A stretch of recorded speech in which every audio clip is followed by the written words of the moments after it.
ఇక గౌరవ సభగా మారిందని ఏపీ సీఎం చంద్రబాబు అన్నారు. స్పీకర్ ఎన్నిక తర్వాత సభను ఉద్దేశించి మాట్లాడిన చంద్రబాబు అయ్యన్న పాత్రుడి ఎన్నిక సంతృప్తికరమన్నారు. పోరాట యోధుడు లాంటి అయ్యన్న స్పీకర్ చైర్లో కూర్చోవడంపై హర్షం వ్యక్తం చేశారు.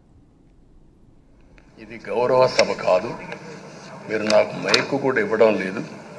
మైక్ ఇవ్వకపోయినా నేను స్టేట్మెంట్ ఇవ్వాలి కాబట్టి ఇచ్చాడుతాను రికార్డు కోసం అని చెప్పి గట్టిగా లేచి ఇదే సీట్లో కూర్చొని ఆ రోజు నేను చెప్పింది అదే వర్డ్స్ మీకు రిపీట్ చేస్తున్నాను. నేను స్టేట్మెంట్ ఇవ్వాలనుకున్నాను, మీరు మైక్ ఇవ్వకుండా చేశారు. అయినా నాకు బాధ లేదు. మళ్ళీ చెప్తున్నా, ముఖ్యమంత్రిగానే ఈ హౌస్కు వస్తాను తప్ప అదర్వైజ్ రాజకీయాలు అవసరం లేదు. ఇది ఒక గౌరవ సభ కాదు.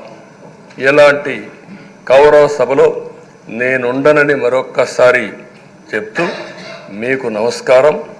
ప్రజలకు విజ్ఞప్తి చేస్తున్నా, నా అవమానం మీరు అందరూ అర్థం చేసుకొని నిండు మనసుతో ఆశీర్వదించాలని కోరుతూ ఈ సభ నుంచి వాకౌట్ చేస్తున్నానని చెప్పి వాకౌట్ చేసి బయట ప్రెస్ కాన్ఫరెన్స్ పెట్టాను.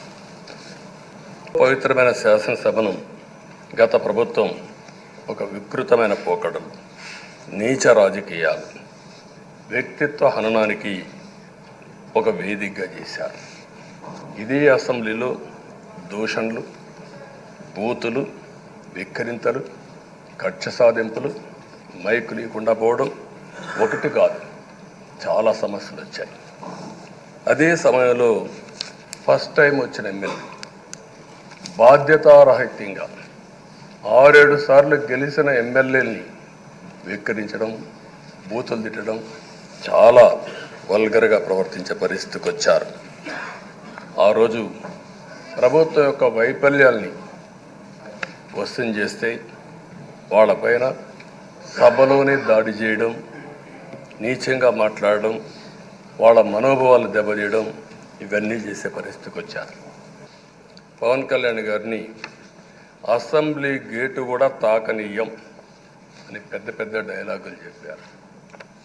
21 సీట్లలో పోటీ చేస్తే 21 సీట్ని గెలిపించారు.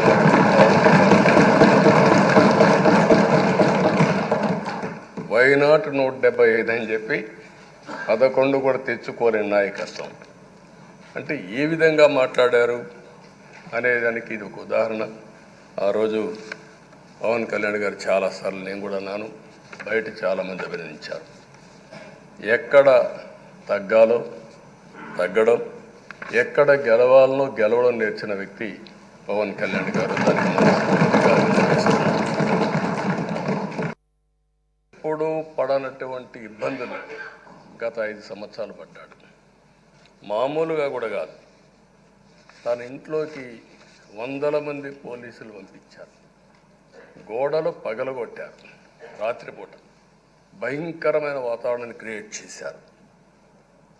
ఒక స్టేషన్లో కాదు, అనేక పోలీస్ స్టేషన్లో కేసులు పెట్టారు. రాత్రుల్లో దేశపోయి స్టేషన్ టు స్టేషన్ తిప్పారు. ఎక్కడా భయపడలా, ధైర్యంగా ఉన్నాడు. 23 కేసులు పెట్టారు. అందులో దగ్గర 10 కేసులు ఒక సిఐడిని పెట్టారు. అయితే రాజీలేని పోరాటం చేసి మనోనిబ్బరంతో ముందుకు పోయిన వ్యక్తి. కడాన మనందరం గుర్తుపెట్టుకోవాల్సింది, 60 సంవత్సరాలు, 62-63 సంవత్సరాలు ఉండే వ్యక్తి పైన అత్యాచారం కేసు కూడా పెట్టారు. ఇవన్నీ కాకుండా అంటే ఎలాంటి పాలకులు ఉన్నారు, ఎలాంటి జరుగుతాయి అనేదానికి ఒక ఉదాహరణ ఇవన్నీ జరిగాయి. ఈరోజు ఎక్కుండే ఎమ్మెల్యేలందరినీ కోరుతున్నాం, మనందరి పైన ఒక పవిత్రమైన ఉన్నతమైన బాధ్యతని తెలుసుకోవలసిన అవసరం ఉంది. చట్టసభల్లో సభ్యుల ప్రవర్తన, వ్యాఖ్యలు, చర్చలు, మనం ఏదో ఇక్కడ అపోజిషన్ ఉంటే అపోజిషన్కే జవాబుదారితనం, వాళ్ళ మీద మాట్లాడాలనే ఆలోచన కాకుండా మనం మాట్లాడే విషయాలు రాష్ట్రం మొత్తం ప్రజలంతా వాచ్ చేస్తూ ఉంటారు. మీ నియోజకవర్గంలో ఉండే ప్రజానీకం వాచ్ చేస్తారు, రాష్ట్రమంతా వాచ్ చేస్తారు. ఒక సభ్యుడిగా మీరు సమర్థవంతంగా పనిచేస్తే ఎక్కడ లేని గౌరవం వస్తుంది. దానికి మనందరం కృషి చేయాల్సిన అవసరం ఉంది.